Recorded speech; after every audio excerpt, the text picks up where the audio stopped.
Crystal Chambers, the one and only host. If you're new to this space, we typically have these monthly sessions focused on interesting topics that are beneficial and really useful for our community, and finding ways in which we can educate one another and also learn what we're all interested in, and just figuring out ways in which we can connect. Today, we have an amazing guest, and I don't have to say much because he clearly has his fan base here, Scooter. And we're going to be talking a little bit. This is supposed to be super casual, super easy. We'll take questions at the end. So if you have any questions, feel free to drop them in the chat and then we'll address them. So now that we're saying all of that, Scooter, let's get started. So you clearly have a lot of fans here. So could you tell me a little bit how you got into this space called artificial intelligence? Like, why was this an interest? I know we spoke a little bit and you told me a little bit about, like, monetizing your YouTube at a very young age and just being an entrepreneur. And that's not something a lot of people do very often. So could you just tell us a little bit more about yourself and how that connects to AI? Yeah, first off, thanks for having me. This is really cool and a very full circle moment. Obviously, I've got friends that I've known since 7th and 8th grade in here, but then also two good buddies, Kyle and Gabe, who were at my 21st birthday party, and we've been friends for a long time, and it's really cool to just be working together in this capacity. So first off, just want to say thanks for letting me rock out for about an hour with y'all. That's number one. Number two, I feel like I've always been at the forefront of technology and technology trends in my short 29 years, right? Kind of on that line of millennial and Gen Z, right? Like growing up with the internet, but also still having to do some stuff that's not, tech internet related. And so the first one part of that was YouTube, right? Kind of growing up and seeing that space of going, I can create content and put it online, monetize it, get subscribers. What does this really mean in 2009? And that really fueled my interest, right? So, YouTube and content creation, and then that starts to trickle down to the mobile phone, right? You creating content on your phone and using it for social media like Instagram, and just, being a part of that technology trend, Vine, those types of things. So just being a techie, I've curated myself to also follow those tastemakers. I'm sitting here in San Francisco, so my Twitter feed, and probably late last year, people started posting screenshots of ChatGPT, and I was like, what's this, right? And the minute I saw it, I was blown away, but no one knew about it. Like literally no one knew about it. And so for that first week, I was telling everyone, like my Uber drivers and just different people about ChatGPT. And now, how crazy it is, right? There are 100 million users in 5 days. So I think just being a techie, right? Being a techie and just getting excited about new technology trends is very cool for me, right? And so that's kind of how I'm here. And then also, being an entrepreneur and seeing how you can commercialize technology, right, for business, that also gets me excited too. So, really leaning in here for sure. I love that. And I think that kind of goes into our next question. Like a lot of people here are new to AI, a lot of people are new to ChatGPT. You would think that so many people know how to use it and what to do, but that's not the case. So could you, and I think also we're in this turning tech decade. I think back in the day, it was the internet or cell phones or whatever. So could you tell me what it is like ChatGPT and what AI is in general, and why you think that this is going to be a huge turning aspect of tech for the next 10, 20 years? For sure. I lost some sleep last night because I knew this would be a question and I wanted to nail it. And then I get in here and we've got someone who's been in this space for 20 plus years. So I hope I knock this out the park for you. But I think when I think about, there's a couple things to think about when this comes up, right? There's a lot of terms going around. Let's just first start with AI and then I think machine learning, right? So AI is a discipline of computer science.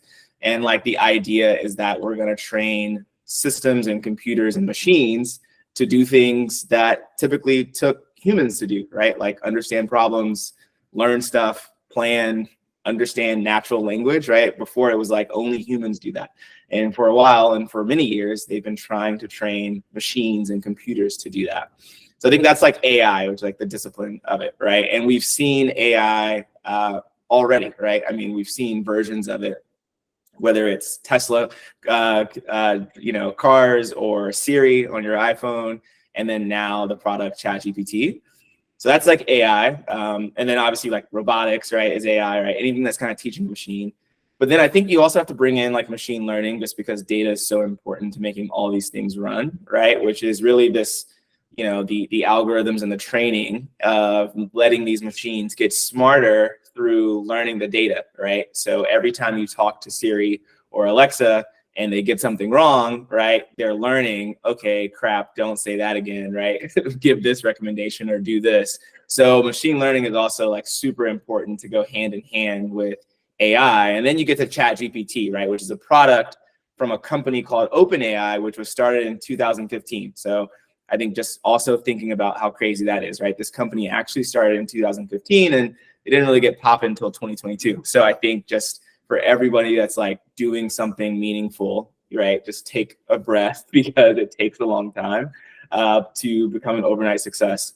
But they've taken ChatGPT, which is a really revolutionary product, but it's AI, right? So again, they're trying to create this product that does stuff that typically required human intelligence. And then the machine learning piece is really interesting with ChatGPT because it takes a ton of text data, right? I mean, like a lot, right? And a lot of this stuff is free that they've been able to use, whether it be articles and newspaper articles and speeches, right? But it literally learns and understands all of this and basically can guess what happens next. Now, I think the novel part about ChatGPT is they've built this really cool interface where it feels like you can talk to it, right? You can just say, tell me a recipe involving, you know, eggs and bacon, and boom, right? It'll come up with whatever it'll do. And so that is the novel part that I don't think we've seen in other things. Obviously, Siri understands voice detection, right? So you can kind of talk to Siri, but that was still pretty limited because Siri wasn't using all of this text that is happening. So I think that like those are some of the things to think through. So to answer the first part of your question, right? Like what it is, and then, you know, again, this is really going to change everything. I think, you know, I've never seen as much buzz about a tech invention since I think the iPhone, or since, you know, kind of like mobile. And, you know, we were talking about it on our call, right? There's always been this like new technological revolution that comes, whether it be the printing press or the industrial revolution or the internet, right? I mean, the internet definitely, and while these revolutions, you know, there's a fear that they're going to take jobs, they also create new industries, right? So before the internet, we didn't have e-commerce. There couldn't be social media, right? I mean, we talked about the invention of the cloud and why that was important so that we could store data and have apps like Uber, right? So, you know, I think there's definitely going to be new industries and new opportunities created. But we're living in a time right now where it's happening like right now. Like imagine if like, you know, factories and the printing press, and it was like, whoa, we don't have to actually do all that labor. This engine creates this thing for us. Like, what am I going to do with my hands, right? I think that's what we're experiencing right now. Awesome, thank you. And I think that brings up a good point. And I want to kind of like dive a little bit deeper into something you said about like Siri, and like we have all of these platforms that we're pretty much using, like Siri on the iPhone, you have like Google Assistant, you have Alexa. Yeah. Like, do you see these major companies trying to implement this idea of like conversation to make their own systems a little bit more like efficient and like helpful? Because, you know, I work at Google and I used to work on a team that was focused on like Google Assistant and all of that, but there's a lot of drawbacks, you know, and like there are a lot of issues where it comes from. So do you see them actually taking the time to use some of that learning in their products as well? Yeah, 1,000%. I think they've all been doing it in the background, right? And again, that's why I wanted to bring up the machine learning piece, because it was important, because it's like training data, right? And so I think a number of these companies already have data, right? You know, Google has all of our email data and search history data, and they know so much about you, right? Yeah. Search some of your favorite stores that you shop on, they know your size, they know your shopping habits, they know your favorite color, right? Apple obviously knows probably everything about you based on your phone. Mm-hmm. And so people already have the data. Now, the cool thing that OpenAI has figured out, right, is just really how to like take this to the next level and how to actually put it in the hands of someone and give someone access to this, like this this again, like this assistant, right? This AI, right? To like help improve your life and improve society. So you're seeing this startup literally cause disruption, right? Which I think is beautiful when you also think about, if any entrepreneurs are in the audience, how are we going to use AI to our advantage? Is you can now disrupt industries, right? And so OpenAI, again, started in 2015, understood. I mean, Apple, all these people had exact knowledge of this technology, but they were able to take it, revolutionize it, disrupt. And so now you think about startups and thinking about, okay, what industries or what companies have historically been doing something, but now we can do it a whole lot more efficient, a whole lot better, right? With this idea. And I think you're seeing a lot of industries are going to be disrupted, and it's going to cause some of the big players to, for lack of better terms, get their ish together, right? And start to create ChatGPT type things or clones and assistants, because this is where the world is headed. And so, yeah, everyone's definitely are like shifting for sure. Yeah, no, I think that's a good point. And it's funny you said that. I had a lunch meeting with a friend of mine today, and they mentioned that AI and literally like everyone being involved in it is going to disrupt a lot of these big companies, because a lot of our big companies, if we're keeping it 100%, they're inefficient. Like, we all know this. We work on big tech companies. We can be very honest about that. And we're seeing this whole situation where we're trying to be very lean in terms of like what it is our focus is, how are we using our dollars. And I think this is really because of OpenAI, because they're realizing like, whoa, like we have a platform that can be used to actually make us efficient in our day-to-day, and we need to like catch up to that. So I think that's great. And I think that comes into the next segment of like a lot of potential. But I also feel like there's a lot of negativity when it comes to AI. There's a lot of concern about, how it is it ethical, like how we're ensuring that we're training these models to like, do the right thing, like all these things. So what would you say are some of the potential drawbacks when it comes to AI, and potential negative like heat or focus they'll have as we're building this space up now that it's popular? Yeah, I was talking to a friend yesterday, and we were actually explaining AI to her, and one thing I mentioned, I said, feels like, she said, hey, this is all kind of scary, right? And I was like, why is it scary, And she goes, I don't know, it just feels scary. And it just feels like AI needs better PR. That's what I said, right? Like AI needs a PR team, and someone needs to, come in and just educate people on what it is. Because again, we've been using it in soft forms for years, right? Even if we didn't know it, right? If you have a Tesla and it drives itself, like that's AI, right? The fact that, Google can detect spam and block spam from your inbox, like that's some part of like machine learning and AI. So we've been using it. I think what's important is, when you think about the ethical concerns, is the data, right? So number one, whose data are we using? Do we have permission to actually use that data, right? Because again, you're training these systems on mass amounts of data, like mass amounts. So again, I think we were all joking about, Drake AI and songs, right? But literally, what's happening is they're training this machine to analyze every Drake song that he's made, right? And it's learning to spit out a verse as if it was Drake, right? They're training it on all this like audio, vocal synthesis, right? Data of what Drake sounds like, and then they're doing it. So again, I think like, whose data are we using, and do we have permission to use that data? And then who's on the back end actually doing it, so that we don't have biases, right? I think one of the biggest problems that we're about to see, and we're seeing it now, is misinformation and disinformation, right? And if we went around on the call, I think we all have an uncle, an aunt, a mom, a dad, or someone who has been subject to fake news. They believe it. You can't tell them it's wrong, because it's what they saw and it's real and it's affecting their worldview. And this is really going to accelerate that, especially if, the people that are running this thing aren't just ethically true. Now, again, OpenAI owns ChatGPT. There's some discussion about, should they have access to all this data or be able to do this? They've put some measures in place. They are a for-profit company. Obviously, I think Microsoft just invested $10 billion, but they do have like a capped valuation. So the company can only get so big.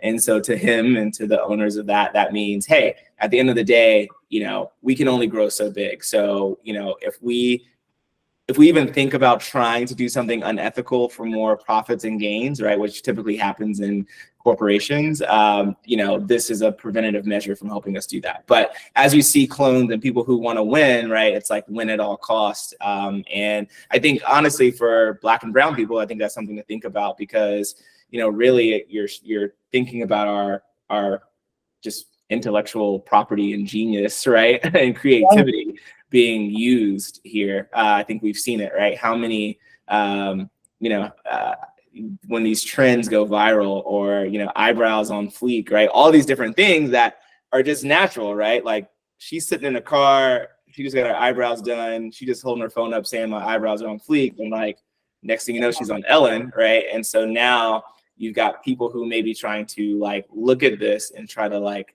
embed some of that stuff in their thing. So definitely some things to, I wouldn't say worry about, I think be cognizant of. And I think there will be some government regulation. I think there will, and I think, again, we saw it with the Industrial Revolution, right? It's like, hey, like, let's put everyone in factories and like have them work. And it was like, oh yeah, let's put 8-year-olds in factories. And I was like, okay, we need some child labor laws, right? Okay, we can't actually have people work more than 8 hours a day, right? That's kind of unethical, or you got to pay them overtime. So I think we will see some regulation on AI, but we're literally in the early days. We need everyone at the table. We need people who work in government, lobbyists. We need entrepreneurs. We need the creatives. We need everyone here to help tackle this problem. Yeah, I think that's the beauty about AI. Like, it's not a one-man team, one-woman team. Like, you literally need as many people as you can to make this thing as successful as possible, because, like, to your point, it's machine learning, and you have to have those different perspectives to ensure it's as ethical and equitable as possible as well for everyone else. So I think that's a good point. So with that being said, would you say there's an industry or specific space that will benefit the most, from AI or ChatGPT, or a space where it will disrupt completely and really revolutionize like what it is today? Can I share 3? I think. You can share as many as you want. It's your show. I'll try to show 3. I'll try to be quick.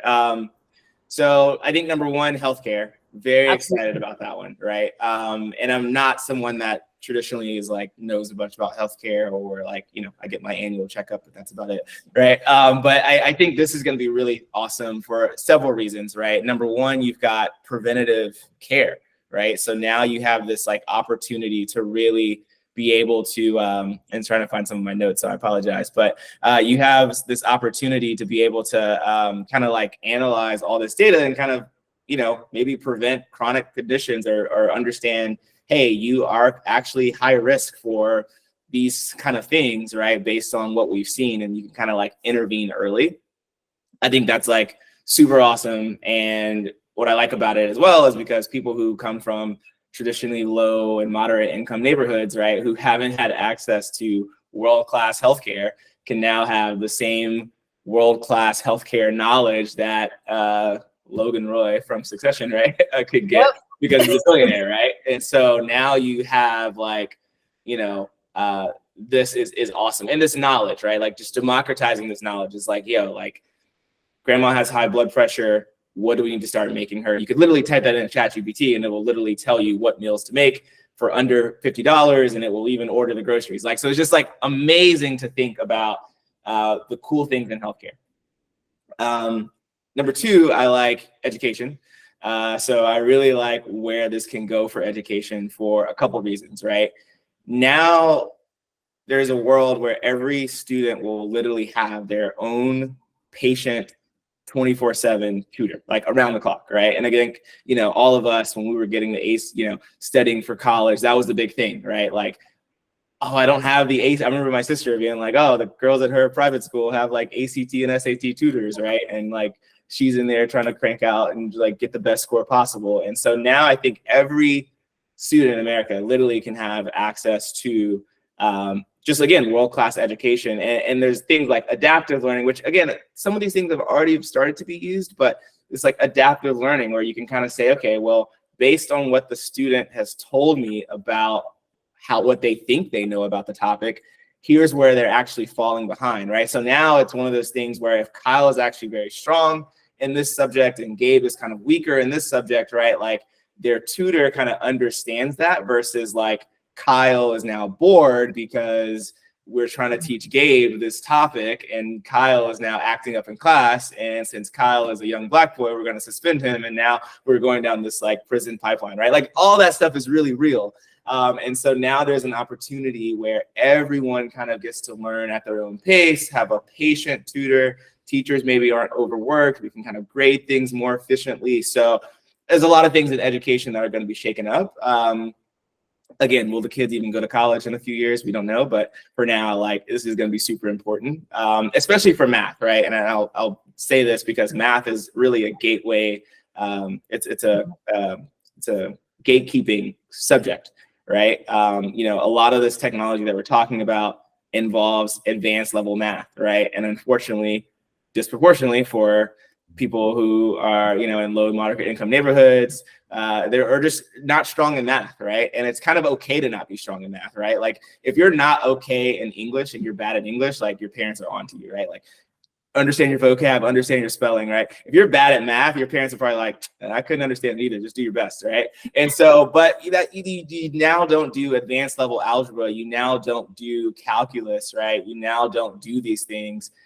Terrence was in my math class, right? Like I was bad at math. And so now I'm not actually going into computer science. I'm not going into machine learning. And now I'm not actually building the next ChatGPT. So with education, we hopefully will see, you know, just an improvement across the board in a lot of different areas for children. And then last, and I'll try to be quick, I'm sorry, but I think like elder care and just like, I don't know, like just go with me here on this, but like, how are we going to want the world to look when we're 70, 80, 90, you know? And I think, you know, there are people now who are getting this age and it's lonely, right? It's isolating. I think also like, how do we remember people? Like, you know, not to take the conversation there, but I do think there will be a world where, you know, again, we can obviously clone Drake's voice, but like, could you clone like a family member's voice and their talking patterns and who they are? And even if they pass away, we can still talk to them. And like, they're still remembered. I don't know, right? But I think there's like people who would want that and like, I think that's possible. So again, a lot of different ways. Those are just three that I get excited about. And when I see stuff about them, I'm just like, oh yeah, how is this going to change? And yeah, I'm excited. Yeah, it's funny you mentioned the family piece. If people are like anime fans, there's an anime called Steins Gate that literally talks about like artificial intelligence and exactly what he was talking about, like having someone's love your lost loved one as an actual like AI itself, and that you can have full-blown conversations and you feel as if like you're talking to them real time. And there are like so many positives and negatives to it, you know, because like you can get addicted and then you're kind of like isolated from the real world, or then it could also be like a nice coping mechanism to have someone that was once here and very close to you there to like provide comfort. So that's a big, yeah, love that. All right, so let's go into ChatGPT a little bit more. So can you tell me what are some ways ChatGPT can be used in your everyday work in just general? It doesn't have to just be like, oh, as a software engineer, like whatever, in any way. And then do you think because of the efficiency of ChatGPT, and of course it's only going to keep getting better as people continue to use it, is that going to cause problems at work? So for example, if my manager gives me a project, and, you know, usually you take your time to think and actually put some effort. You can just go to ChatGPT, write up some stuff, and then boom, you have a perfect project right there. Do you think that will also cause some form of like rift or animosity in the workplace as well? For sure. I mean, people are going to game the system, right? There's going to be people that are going to do that. I don't even call them bad actors. I mean, they're just going to do it, you know? I mean, and there's amazing use cases. I mean, I think how I think about it, and hopefully how most people are thinking about it, is you now have a really efficient and free or cheap assistant at your fingertips at all times, right? So if you're researching something, you're planning something, like anything you're trying to like draft and generate ideas, I mean, this thing can help get that started, right? If you go through the month and you maybe have like 3 great ideas, right? Like you can now build all 3 great of those ideas in like a weekend or even like a couple hours. And you can probably generate like 17 more ideas, right? Because of ChatGPT, right? Based on this. So you definitely become way more efficient. And I don't know if this is from a privilege standpoint that I'm saying this, but I think it's going to be a better way of life, right? For all of us, right? To be able to use this and spend our time on things that are actually meaningful to us and push the ball forward, right? Like, I don't believe we're made to just work 40 hours a week at this job. And like, that's just not true. Or even be an entrepreneur to make money and sell a company. Like, we're here to hopefully do really meaningful work. And, not everyone has been in a position to have amazing ideas and put them into action and provide value to the world, right? Because we've been just, again, locked out of that access, or, we don't know where to go next and get the idea off the ground, or we just don't have the time because we are working to live. And so now I think you get to actually like break all of that, right? If you have that genius idea, you now can start to build on it within ChatGPT. So hopefully you're using it as this assistant to make you just better, more efficient, and go after your dreams. Maybe that sounds a little pie in the sky, but I think that's what it is. And then I think at the end of the day too, right, cream rises to the top. If that's the saying, I don't know if I think I saw Kyle say that earlier, but like that's just true. And so, yes, could you now go into a boardroom and present some ideas you just read off ChatGPT the hour before? Yeah, but are they going to be good? I don't know, right? Are you actually going to have the passion to follow through on those ideas? Are you actually going to want to do it, right? Like, I think about ideas, and people are always like, oh, I'm going to steal my startup idea or whatever. And it's like, it's all about who executes better, right? It's kind of like a kid. It's like, okay, you want to steal my kid? Okay, well, when the kid starts like screaming and yelling and it's hungry and you got to bathe it, like you might give it back because there's just so much trouble that goes into that. And most people who are lazy, like they're lazy for a reason. They don't want to do work. And so when you have good ideas and you get responsibility, that typically means you now have to go do work. So I don't know if you're ever going to get around the work if you're truly going to do it. And I would say if you're looking to the left and right, thinking like, oh man, that person's going to get ahead of me using ChatGPT or whatever, like start using it for yourself, and then understand like at the end of the day, like only the real thing's going to last, right? And so people may get ahead for a year, 2 years, and maybe look they're winning, but they'll fall off, right? Because like they actually weren't creative. They actually didn't have a passion for it. They didn't have the follow through. They didn't have the people skill. They didn't have these things that you also need to make things work. So yeah, that's my take on that. Yeah, and I think you bring up a good point, because it pretty much shows that like AI, like all of this space can't exist without us as humans. Like there's no way for it to really exist on its own and execute in the way that it needs to, because they're getting there. They're trying to. They're trying to. Yeah, for sure. But I think from like an ethical standpoint, like you need a human brain behind that to some point to like try and like challenge it in some sense.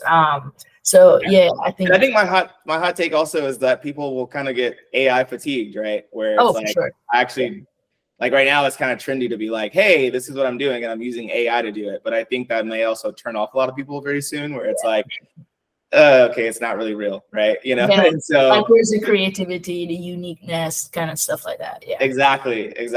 And so I think again it'll be around forever, and it's here to stay, and we've got to adapt and learn how to like use it to the best of our ability. But and again, they're making it smart. I mean, there's amazing things that you can do. I just saw this past weekend, I was at a 24-hour hackathon. There were 200 people who were building AI projects, right? And the guy who won created this amazing thing where basically you would tell ChatGPT anything you wanted to learn. Like if you wanted to learn about finance and discounted cash flows, you just type in, I want to learn about discounted cash flows, and it would make a 2-minute like Khan Academy type video where it literally would just like tell you how it's done. It would give you examples, and it would just walk through like it's a YouTube video, right? So it's here to stay. But they're making it smarter. They're new things called agents now. I don't know if we're talking about ChatGPT, but there's these new like auto agents that are happening where you can just give it a task and it'll do it, and like automatically, like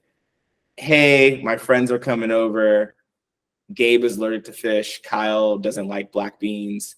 Rachel doesn't eat beef. And they come over at 7 o'clock and I need to make dinner. Go. And it will literally spit out some recipes with all those restrictions. It'll actually order the Instacart delivery for you so you don't have to do it.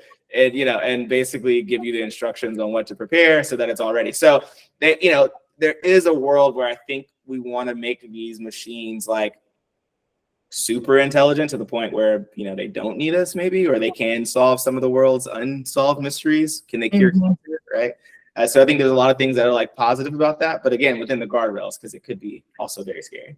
Yeah, love that. Awesome. And then I think I know you kind of like went into the auto agents, but like with that being said, like what are some tools you recommend, or like things that we need to know about around AI that we probably have no idea? I think like a lot of people have just been talking about ChatGPT, but there's a lot more to like AI in general. And I think there are different ways in which we can leverage the space for ourselves. So are there any like suggestions you have that we should probably be on the horizon for us? Yeah, so there's this really cool, so two things. So I think with AI, we're about to see another also awesome shift, and I think this applies to most people in the group, is, the rise of the solopreneur, right? Could you be a one-person team, maybe no more than 3-person team, and you'll be making like $5 million a year? Like, I think that's very possible, right? If not more, right? $1 million a month, right? Like, that's very possible, and I think there's, AI tool. Like, I was talking to someone the other day, and like, she's not technical, but has a really great idea for an app, and I'm like, man, I really think the AI tool can just help you build this app. Like, I don't actually think you need to like bring on a full-time developer or try to find the $100,000 to pay a developer. Like, I think you can at least get a little started, right, from what you know now. So I think there's a rise of like people who are 1, 2, 3-person teams crushing it, doing their thing. And all that to say, I follow this Twitter account that talks about that. And today they actually tweeted about, different tools out there that can do amazing things. So if you click that link I just put in the chat, there's a website they're talking about that can build they can build a website in 30 seconds, right? There's, another app here that can build presentations very quickly. And so, you're seeing this rise of different tools. And to be honest, it is a little overwhelming because there's like a new tool every second. Yeah. So, so there's another one that I do want to shout out, and a Black entrepreneur kid who's like really cool, and I follow him on Twitter. I never met him, but he created here he is. He created a service called Addy AI. So essentially, it's a plugin that you can actually embed into Twitter, or not Twitter, into Gmail and your email, and it'll help you write emails faster and like think about, it understands your voice. You can say, hey, I want to respond to this email in a friendly tone, or I want to be more aggressive. So I always try to shout him out because when I was first learning about ChatGPT, he was building this, and it works really well. So many tools out there. Again, it's just go down the rabbit hole of what you want to do, and I'm pretty sure there's something out there that can do it. Awesome. Yeah. And what are some ways, like I'm sure there are quite a few people on here that don't even know where to get started within the space of AI. Do you have any resources for the audience that you can share? Like for me, I know I'm taking courses in AI because as much as I work in the space, I don't really necessarily have like the educational background, and I would like to get that. So like, do you have any resources that you do suggest for folks to really like ease into the space and learn a little bit more? Because I think to your point, you mentioned this earlier, miseducation is what's going to keep AI down. And the more you're educated about the space and realize that this is actually something that have been in our lives for quite some time, just at a much smaller scale, I think a lot of people will warm up to the idea of it. So yeah, any resources you can share with us? Yeah, I was thinking about them, and then I just thought of something else. So I think two things. One is, let me see if I can find the video. Yes, so this is a cool video. It's about an hour long, but it's Bill Gates, and he's talking about ChatGPT. I totally recommend everyone go listen to it. He's talking about it with the Microsoft CTO. Really cool conversation. And I mean, it's the guy who kind of invented, the computer at a certain point. So, it was really cool to hear him say a couple of things, right? How excited he was about the technology, but also how math was super important, right? I was just saying this earlier, how like we got to get our kids and people to like understand math if we want to be like building in this next revolution. It's kind of like when people were making apps and everyone's like, oh man, I got to learn how to build an app, but I don't know how to code. So, like now it's going to be like, oh man, I need to build a efficient agent that can like read this data, but I don't actually understand, some of these like foundational things. So I would watch that video, and then truthfully, I would go make a ChatGPT account. Like it's free, go do it. And then literally go tell ChatGPT, explain AI to me like a fifth grader. And, and like just keep going down the rabbit hole. Like when you don't understand something, like tell it you don't understand it and give me a better example and give me 10 examples of this. And when you think something is, why would this go wrong? Or why, give me 5 reasons why this won't work, or, literally go talk to it and it'll break it down for you. Again, there is also someone, I don't know if he's still on the call, who's been in the AI space for 20 plus years. So, he might have some great resources as well. But literally ChatGPT, like, let's have it teach you. And like, as you think of concepts, and that's the beautiful thing, right? Like there was a funny, moment of like, sometimes people are, for lack of better terms, they're kind of paralyzed when they think about like what to type into ChatGPT. And it's like, or like when you talk to ChatGPT, you say like, thank you and please, right? But it's like, it's a natural language prompt, right? It's like, just speak, say what's on your mind, like say what's in your head and be able to put that out into the world. And you now can get an answer, right? Like before you may not have, because you didn't know where to start, it was kind of complex, but now you get to actually do that. And so I think that is, I think that's where you start. Like you make a ChatGPT account today and you have it explain to you like a fifth grader. And as you have questions, you continue to ask it to give you the answer and examples. And if it gets too complicated, say break it down again, make that more simple, and it'll do it. And I think that's where you start. I love that. I think even the paralyzing part, I feel like when I get for projects that I have to work on and I'm like, oh, this is stressful, and I get paralyzed in my projects, I tend to talk out loud to myself, but I can't get answers from myself, because I'm still trying to figure it out. So I kind of look on ChatGPT as like that thing that I'm talking to out loud that's going to actually provide the answers for me to help me like think through these next steps. 1,000%. I mean, again, like that's why I love about education, right? Imagine that kid who's like, I don't understand this. Like this one thing doesn't make sense. And literally now there can be something that can pick up on that and say, oh, okay, well, let's think about this, and let's put it in the way that you think, right? I also know about you, right? I know Rachel likes, she likes Megan Thee Stallion and all these different, rap artists. Let's use an example that actually makes it work for you, right? So I think it really, is a revolutionary thing that, like overall, I'm excited about it. I don't know if that's like a generic term. It's exciting to think about where it can be for good, and the guardrails, and for bad, like they will be publicized more. We'll hear about them more, right? Yeah. For sure. But I think there's gonna be so many more benefits in our time, and I also think a lot of this is coming together, right?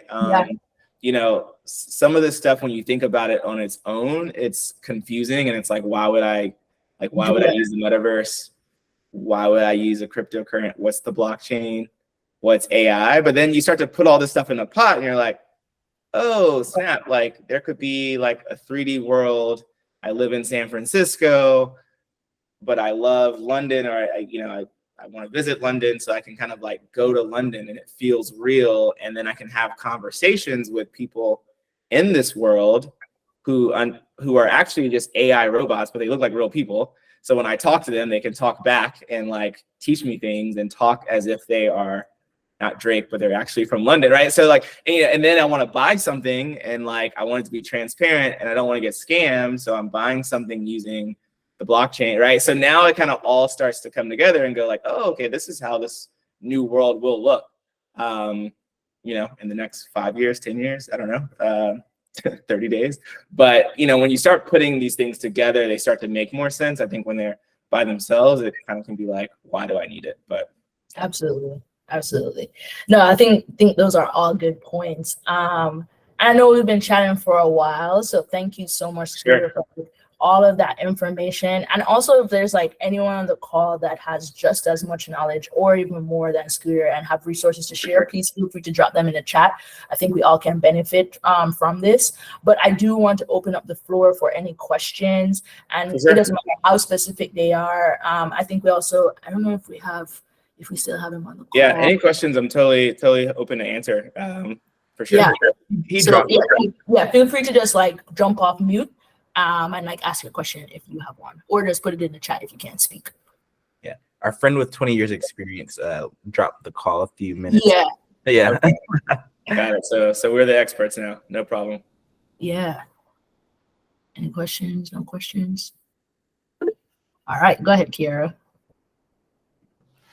Hi, thank you so much for this. It's been very, very helpful. I have a question on, well, it's more like your opinion. Like, how do you think things like ChatGPT, DALL-E, which for those who aren't familiar with DALL-E is similar to ChatGPT. It's similar to ChatGPT, but it creates images. How do you think these type of tools will affect ownership and like data privacy rights moving forward, especially for creators? That's a good question, Kiara. Yeah, that's a great question. I think there's going to be structures set up to protect like our digital rights and like more of our creative input, right? Because again, a lot of these machines need data to learn from. So when they're making the fake Drake song, they're saying like, "Hey, study every Drake song," right? Which instantly can get someone in trouble because it's like, wait, you're clearly using, but like, there's no copyright on like Drake inspiration, right? Or like Migos's rap cadence, right? Like, right? Like anyone can do that, right? So like, how do you protect that? So I think there's going to have to be some kind of structure. I don't know, the digital watermark, right? But again, I think this is where, again, alone, this is kind of confusing. But then you start to bring in concepts like the blockchain and like transparency and like, what is that all about, right? That's about like transparency, and we can see everyone's move, and we can start to assign ownership, and we can go back in the record and say, nope, it was Quavo from the Migos who created that rap cadence way a long time ago, right? And so now it's like those two things together, you start to be like, oh, I see why we probably need the blockchain now, right? Because this world is starting to get there. So that's my short answer for you. Love that. Yeah, I definitely agree. I think there's going to be a lot of like regulation that's going to come into place for just like intelligence, like someone's intelligence, and like really copywriting that to ensure that it's not like something. But then you're going to also have to ensure like you can't tell someone like, oh, you can't steal my flow when all these rappers have the same flow. It's either you just like it. Like, and it's like, maybe, hey, don't, you can steal it if you're going to pay me in perpetuity for it, right? Yeah. I'm going to get 50 cents every time. I wouldn't be surprised to see artists actually like license their flows or like their voice and get an actual like payment and allow it to be distributed. Like, I think that's amazing. Like, I think that's dope. Yeah. Yeah, I think that's definitely a thing, for sure. Absolutely. All right, go ahead, Sly. Hey, Scooter. So I am normally like a technological optimist, long game for sure. Yeah. But I've heard this concept of the cream rising to the top, but there's kind of this part where the cream isn't quite at the top yet, if you will, and even me kind of focused on like the cybersecurity industry at the moment. Like, it's super scary, like how quickly things are evolving, because a lot of the companies or a lot of the organizations, I guess, that are acting as that are bad actors are using the tool to develop more advanced code, if you will, and it's they're not a regulated industry in a sense. And all the people who are competing against them are acting relatively cautiously with respect to wanting to use the tool, or is it okay to use the tool in my organization, and things of that nature. So I'm just wondering, I guess, how do you see the journey to getting to the cream at the top, if you will. And I know we had just brought up the subject of regulation. Are there any ideas that you think are, absolutely necessary versus like things that are maybe we don't regulate this part, but this part we should. I'm just wondering what your thoughts are on that. For sure. I think the first thing that we all have to think about is it's a long game, right? And this isn't going to get solved like today. And there are people that have been working on this problem for years, right? There's an investor out of Atlanta, Paul Judge. A lot of us know him. He co-founded a company in Atlanta called Pindrop, right? And I remember when he would pitch the company, he would say, hey, the easiest way to rob a bank is just picking up a telephone and just calling and acting like you're the person on the other side, right? And so, you start to think now about AI, cloning people's voices, how they talk, right? Like that company is 12 years old now, right? So they've been working on this for 12 years and now they, have a whole nother use case. So I think there are people working on this. We just don't know about their companies. We just don't know about their brands. And like, ideally they will start to come to light. I personally, I don't want to sit on the phone and say I'm like scared of big government and scared of too much regulation, but I don't think I want too much regulation here. And so I think that's why we introduce new innovative technologies again, like blockchain, et cetera, Web3, that can start to allow for some transparency and just like, to be honest, it's like, we just got to start like just paying people for their time and their intellectual property, right? And so it may not be a thing of the old world where it's like, oh no, I made that's copyright, you can never use that again in your thing. It's like, okay, like that's mine, it's clear that's mine, you want to use it, and now I benefit in the value that's created from this with you. And then I think like my cream to the top thing is like, again, I just think like there are going to be grifters, there are going to be bad actors, there are going to be people who are just naturally lazy who, again, it'll look like they're winning. And I don't know if that'll be the case. And so that's more of a like internal mindset thing of like, when we get to the top, we will get to the top, and I can't rush that. So. Makes sense. Just one quick follow-up question on that. Like, I heard you say a little bit earlier that, because I've been toying with this at an ethical level a little bit, in the sense of like, is there a way to make sure that, I guess, the good people still win, if you will, right? And so I guess to that end, one of the questions that comes to mind is like, I heard you say earlier today, like one person told you they're not technical, right? They don't know technology, or and even I heard the conversation kind of drift towards like, how does AI work, as opposed to like, how do I make AI work for me, if you will.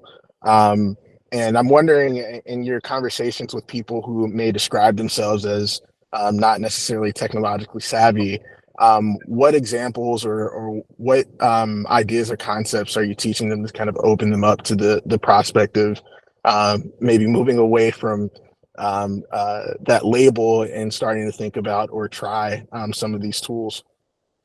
Yeah, I think, some of it is like growth mindset. Like you can actually learn this, right? I think, again, we just saw this 10 years ago. So let's go back to 2013, like learn how to code, right? Black girls code, girls who code, everyone needs to go to coding boot camps. Like that was the big thing, right? Because that was the language of what was happening. And now we've gotten like, and now that kind of democratizes, right? Like, do I need to go to a boot camp? Like, yeah, I still need to probably go and like put in code and try and like get some bugs. Like that's a big part of it. But can I actually even just like learn a little bit? Like, yes, and I can learn a way more easier and natural way, right? With kind of this technology. So I think some of it is just like the willingness to learn and to say like, hey, I want to actually jump in and learn a new skill. And if you're actually motivated to do that, like it's there, right? ChatGPT will teach you today. And you can learn a bunch. And so I think that's like probably like step number one. And then if the person acts on that, great, we can go to step 2. If the person doesn't act on that, then maybe, it's kind of like, it's kind of like I can't make you, right? It's like eating healthy, right? It's like I can kind of talk about it, I can show you, we can go to the gym, but like, you have to also want to do that. Awesome. And before we go to you, Deborah, real quick, there was a question in the chat, and it was from Michaela. She said, I'd be interested in Scooter's thoughts on ChatGPT's limitations as a storyteller. Have you experienced any limitations yourself? Yeah, again, it can't, it doesn't really understand if you kind of give it sentiment. So you kind of have to say it. You have to say like, hey, make this from a sad perspective, or make this from this perspective. Again, like right now, this level of AI still needs human input, right? And so we are still technically more advanced than ChatGPT, because we can call on real life experiences. We understand tone, we understand facial expressions, we understand emotional intelligence, right? Like there's so many different things that I think is still needed for an artist and a creative to make game-changing work, and that's still needed. So like ChatGPT can be wrong, right? There's plenty of examples of people making doing something and it spits the wrong answer out, but it's very confident, right? It says the wrong thing confidently. It doesn't know that it's wrong. And so I hope that answers your question. Like I think we definitely still humans, right? Which again, that's the argument, is that what makes us human, that we understand sentiment and this type of thing.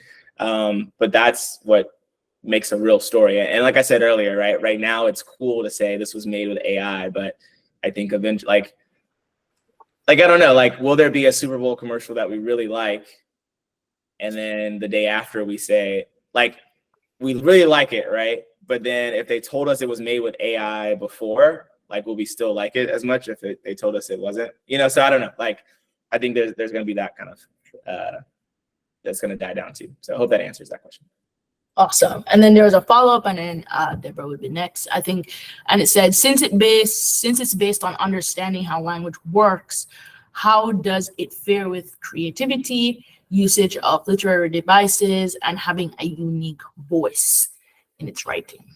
Yeah, I think again, right now, right, it still needs the human input. So I don't know if you've been hip to something what they're calling like prompt engineering, right? So there's like this now new thing that's like, hey, I'm gonna teach you how to talk to ChatGPT the best, right? Because there are other versions of products where you could type something in and it'll make an image, right? And that's like really powerful to be like, Chewbacca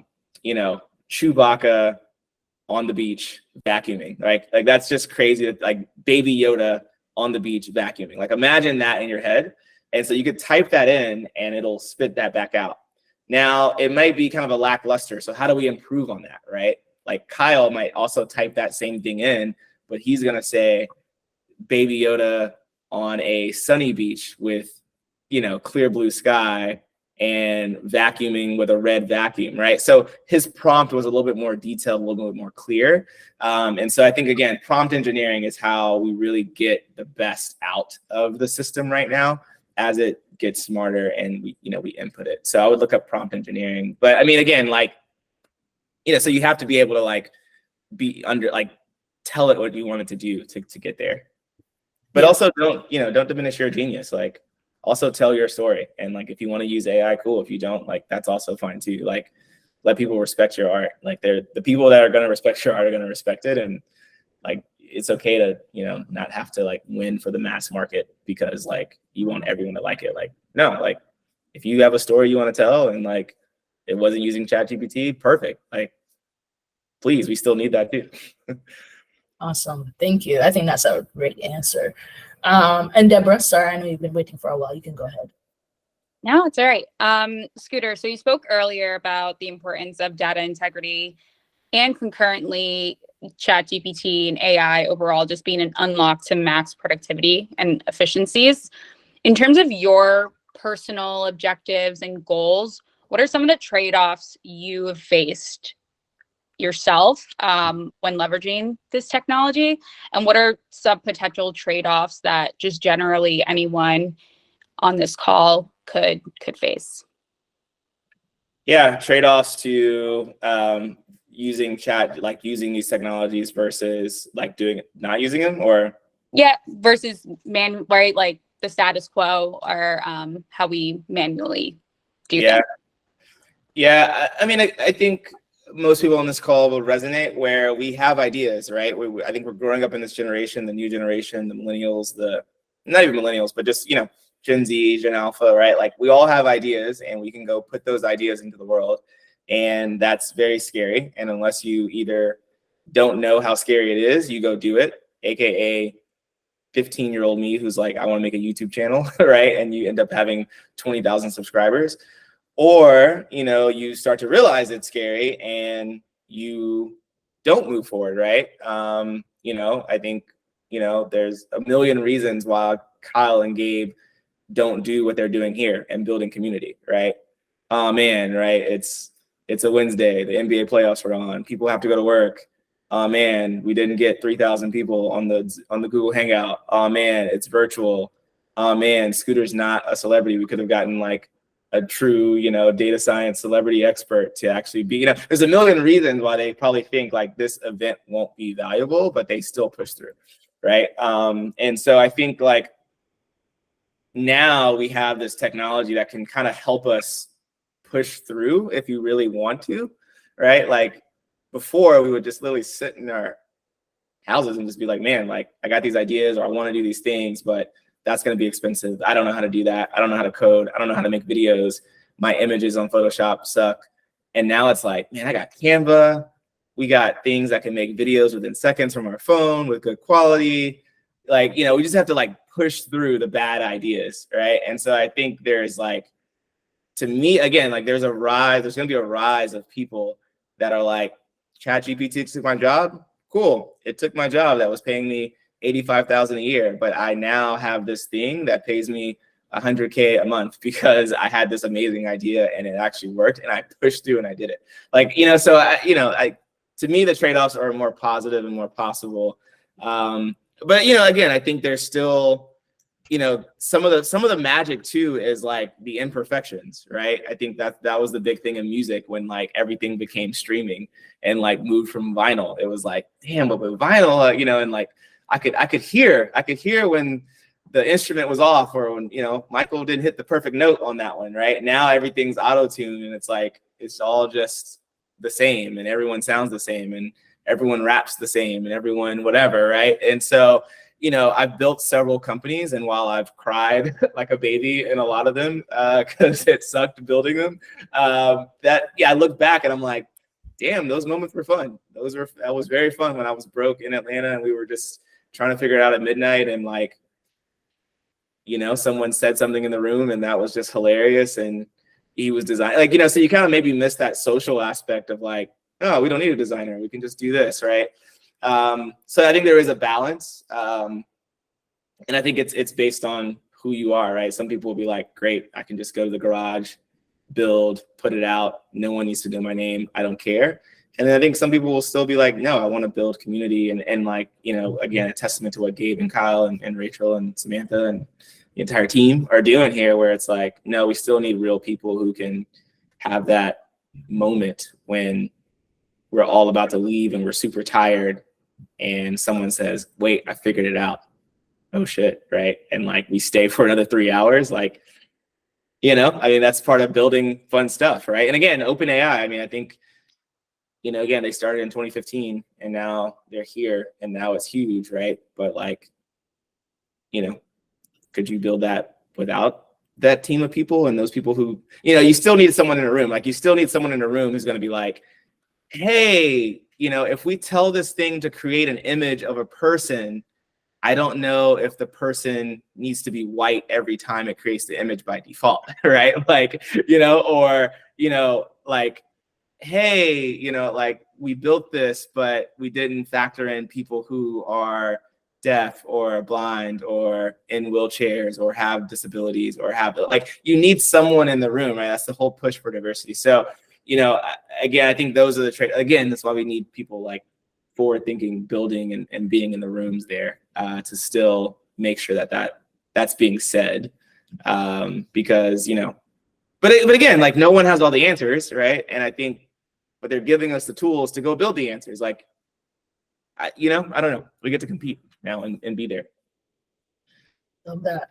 And I think, oh, sorry, go ahead, Deborah. My bad. No, I was just gonna say, like, so in short, Scooter, right? What you're saying is people and process essentially won't die because technology is what is dependent on that. It's not the inverse. Yeah, I think, again, they are building to where these things will be autonomous and don't need us. And there will be a sector of people who will use that. But I think right now, like humans will learn to adapt and evolve to this new technology, and we'll see new professions, new creativity, new learnings, new whatever, just as we adapted to the internet, right? And e-commerce and just the world that we're in now. I think we're just literally at a point of another new one. Like it's happening in our lifetime, right? Where we weren't really alive for like computers and people being like, oh shit, like this is gonna change everything. Like I think now we just are. And so but yeah, I think people are still, because people will want people. I mean, people will want people. I mean, I think there was a movie about the guy like who married his computer, right? Or married his but like people want people, right? You want to hold your person's hand, you want to hug them, you want to go out for dinner and laugh and inside jokes. Like people aren't going away, I don't think. Yeah, I love that. I think that's the last question. I know Dudley did have a question about any educational resources for prompt engineering you can suggest. Yeah, I think Twitter, like just literally going to Twitter and prompt engineering, there's a lot of people who are talking about that right now. And then I imagine like ChatGPT. Like if you ask ChatGPT, like, hey, ChatGPT, I'm building an agency. Give me, 6 steps to building a world-class agency in marketing.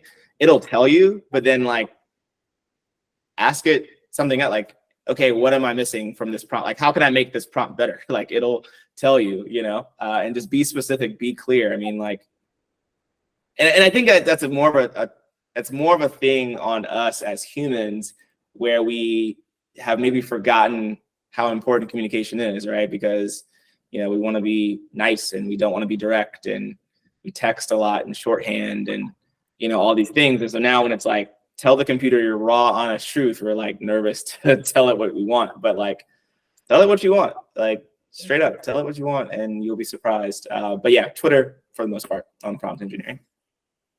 Awesome. Thank you. All right. And I think that's it. I know we're like way over time. So thank you to everyone for staying on a little bit longer. And Scooter, thank you so much for sharing your knowledge and being so patient with us. I really appreciate it. Also the resources as well. And we'll definitely ensure that we share any resources that were shared during the call with you guys after as well. And yeah, if there are any other questions that come up, definitely let us know, and look out for our next event. We'll be having something similar to this, but instead about travel hacks. But thank you again. Really appreciate it, Scooter. And I hope you guys have a good rest of your day. Thanks, everyone. All right. Thanks, See ya. Scooter.